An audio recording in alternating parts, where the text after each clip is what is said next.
All right, so listen to this.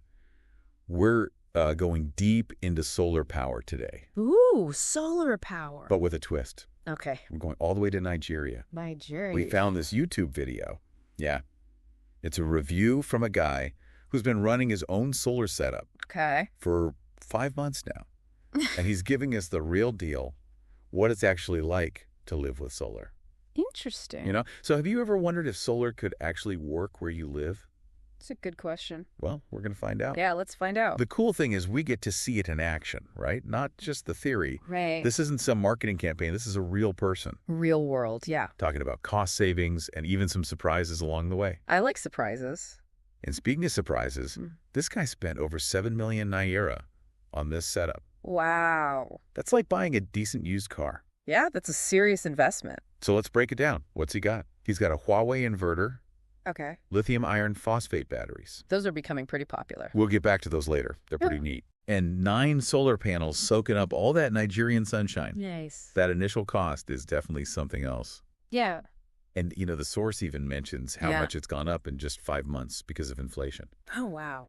It really makes you think about the long-term, the money side of things. Yeah, the financial commitment for sure. But to really understand why someone would go solar in Nigeria, we have to talk about NEPA, NEPA. the Nigerian power grid. Ah, yeah, NEPA.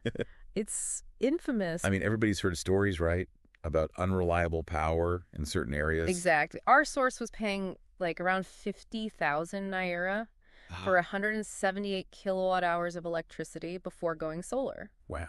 That's about 280 Naira per kilowatt. Per kilowatt. And that's before you even think about all the power outages. Right. So you can kind of see why solar starts to look pretty good. Yeah, definitely. So NEPA's not really cutting it. Not really. But can this solar setup actually power a modern lifestyle? You know, this guy's got a 75-inch TV, 75 inches. 2 air conditioners. Oh, wow. That's a lot of power. That is a lot. It brings up a good point, though. Not all appliances are made equal Right. when it comes to energy use. That's true. That big TV, as impressive as it is, Yeah. it's nothing compared to those power-hungry air conditioners. Oh, for sure. So understanding those differences, like the wattage, is really important Yeah. to figure out how long your solar battery can keep things running. It's like a showdown, big screen versus AC. Exactly. But hey, at least our solar trailblazer is saving some serious cash, right? Oh, yeah, absolutely. I think it was around 70,000 Naira a month. You got it 70,000 Naira a month. Wow. That's a real return on investment right there. That's a lot of money. But remember, the actual value of the solar energy he's generating is even higher. Okay. Because you have to factor in what he would have spent if he was still relying on a NUPA. Right. So it's not just about the money you're saving. Exactly. It's about the potential costs that you're avoiding altogether. Exactly. That makes sense. Yep. But here's where things get interesting. Okay. I like Now, interesting. apparently, this system can only handle that maximum load. Okay. You know, AC blast and everything. Yeah. For about 6 hours. 6 hours. I thought solar was supposed to be 247 power. Right. What's the deal? That's a common misconception. Okay. Solar energy really depends on sunlight. Right. So it peaks during the day, even Yeah. with batteries. Yeah. There's a limit to how much they can store and use at once. Okay. You can think of it like a water reservoir. Okay. You know, your solar panels, they fill it up. Yeah. But if you're using energy really fast, you're going to drain it faster than it can refill. So no all-night AC parties on solar power alone. Not if you want to stay cool the next day. Kind of a bummer. Yeah, it's a limitation to think about. And it brings us to another thing our reviewer realized. Okay. He still needs the grid, Really? especially at night. So even with solar, you can't totally escape NEPA. It's a love-hate relationship. It's like that complicated relationship you just can't quit. Exactly. That's a good way to put it. You've highlighted a key point here. Okay. These are hybrid systems. Hybrid systems. Even though it's not completely off-grid, Yeah.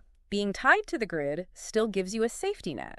Right. And it still gives you a lot of benefits. Like what kind of benefits? Financial benefits and energy independence. Okay. So it's about finding the right balance. Balance is key. But before we go too far down that road, let's talk about a problem our reviewer ran into.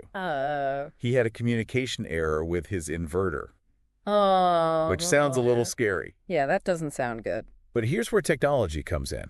Okay. He was able to get it fixed remotely through an app, no technician needed. Wow. Isn't that cool? That's amazing. That's the beauty of these smart home energy systems. Yeah. Convenience, efficiency, and less waiting around. I love that, less waiting around. That's pretty slick. Imagine. No more scheduling service calls, taking time off work. Yeah. Just to fix a little glitch. Yeah, exactly. Seems almost too good to be true.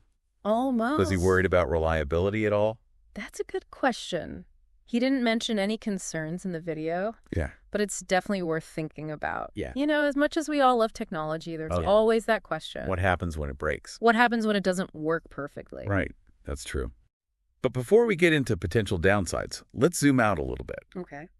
The reviewer brought up a really interesting point. Yeah. About the big house dilemma. The big house dilemma. Apparently, he'd need a much larger system.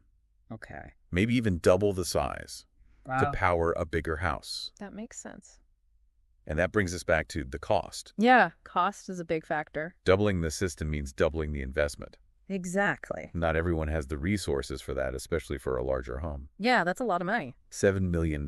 Naira is already a hefty price tag. It is. I can't even imagine double that. Yeah. So are bigger houses just out of luck when it comes to solar? Not necessarily. There are some interesting solutions out there, like community solar projects. Community solar projects. Where multiple households could actually share the cost Okay. and the benefits of a bigger system. So they're all kind of chipping in. Exactly. It's a way to make solar more affordable. Yeah. And spread that financial burden around. That makes sense. Yeah. So it's like a neighborhood energy co-op. Yeah, you could think of it that way. But wouldn't that require a lot of, coordination? Yeah. Trust between neighbors? It does. It definitely needs some community involvement Yeah. and agreement. But it's becoming more popular. Really? As people see the advantages. There are successful examples. Wow. All over the place. And technology is helping too.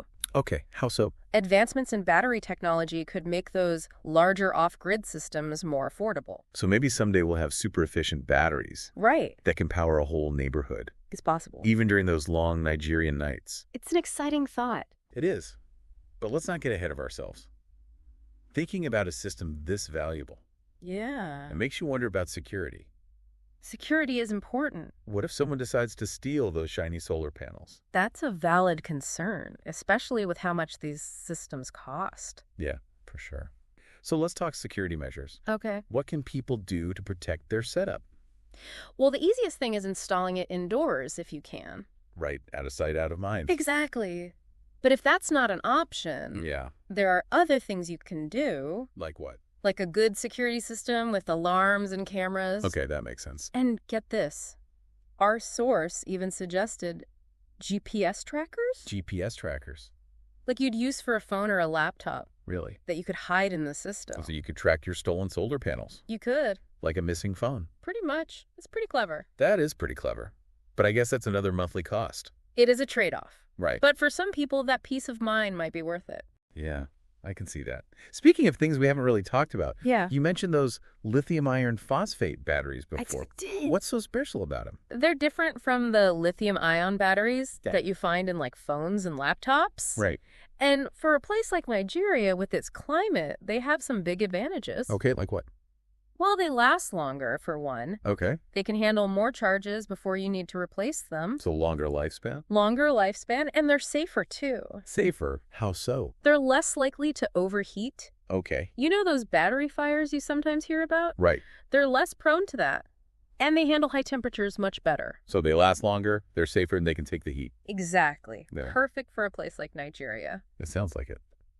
Are there any downsides? Well, one thing is they have lower energy density Energy decks. compared to lithium ion. Okay. So they might be a little bigger Yeah. and heavier for the same amount of storage. But technology is always changing, right? It is. Researchers are working on that all the time. So a bit bulkier, but overall a good choice. I'd say so. That's interesting. Can we take a step back for a second Sure. and recap what we've Yeah, learned? let's do that. My head's spinning a little bit. It's a lot to take in. So we've seen how this guy in Nigeria is using solar to, rely less on the grid Right. and save a good chunk of change on his electric bill. Thousands of naira every month. But it's not perfect, Mm-hmm. right? We talked about the battery limits, Right. the fact that he still needs the grid sometimes, Yeah. and the security worries. It's a lot to think about. Seems like there's a lot to consider before going solar. There is. It's not a one-size-fits-all solution. Right. You have to weigh the costs and benefits Yeah. and your own energy needs. That's true. What stands out to you the most from all of this? What really struck a chord? Honestly, that 70,000 Naira monthly savings? Yeah. That's amazing. Yeah. Plus the idea of fixing things remotely. Right from your phone. That's pretty cool. Seems like solar technology is really advancing. It is. But all this talk about individual homes going solar, Yeah. it makes me think bigger. Bigger? How so? Could solar become a bigger solution? Okay. Maybe even change how we think about energy. You're thinking beyond just one house. Beyond one house. Beyond one neighborhood, even. I like where this is going. What if instead of individual setups, we had microgrids? Microgrids. Okay, you're going to have to explain that one. Imagine homes or small communities generating their own power, with solar storing it locally. Yeah. And maybe even sharing extra energy with each other. So they're all connected. In a way, it's like a mini power grid. Wow. More resilient and independent. So instead of relying on a big power company, exactly, we could have these self-sufficient microgrids everywhere. It's a possibility. That sounds like something out of a movie. It does, doesn't it? Yeah. But it's an idea that's gaining traction. Really? Why is that? People are looking for more sustainable energy. More reliable energy microgrids could give us more control. Control over what? Over our energy, how we produce it, how we use it. Interesting. Reduce our reliance on those big power plants. And wouldn't that help with blackouts and things? It could. It could help stabilize the whole grid. By lessening the demand. Exactly. That's mind-blowing. Yeah. So we're not just talking about individual homes anymore. It's bigger than that. We're talking about changing how we think about energy as a whole. A paradigm shift. But how far off is this microgrid future? That's the question, isn't it? Is this something we'll see in our lifetime? Hard to say. The technology is getting there, Yeah. but there are still some hurdles, you know? Like what? Cost regulations, infrastructure. It's a lot. It is. But I think it's a future worth working towards. I agree with that. Imagine communities generating their own clean energy. That's a powerful image. It is. It's exciting. It is. Even if we're not at the microgrid stage yet. Right. There's still a lot we can learn from our solar friend in Nigeria. Oh, absolutely. He's showing us that it is possible to use solar power. To be less reliant on the grid. And save money. Definitely. And he's doing it with a system that works for him. It's all about figuring out what you need, right? Exactly. Remember we talked about that energy audit? Right. You know, figuring out which appliances use the most power. The energy hogs. Yeah. And which ones you can maybe live without. Or power differently. Exactly. It's about priorities. Like his decision not to connect the water pump. Right. He realized it just wasn't practical. It all comes down to making choices. Choosing what you really need solar for. At least for now, as things evolve. So it's not just about flipping a switch. It's not a quick fix. It's more of a journey. It is a process. You have to figure out what you need. And be willing to adapt. Maybe try some things out. It's about finding the right balance for you. And it all starts with learning, right? Absolutely.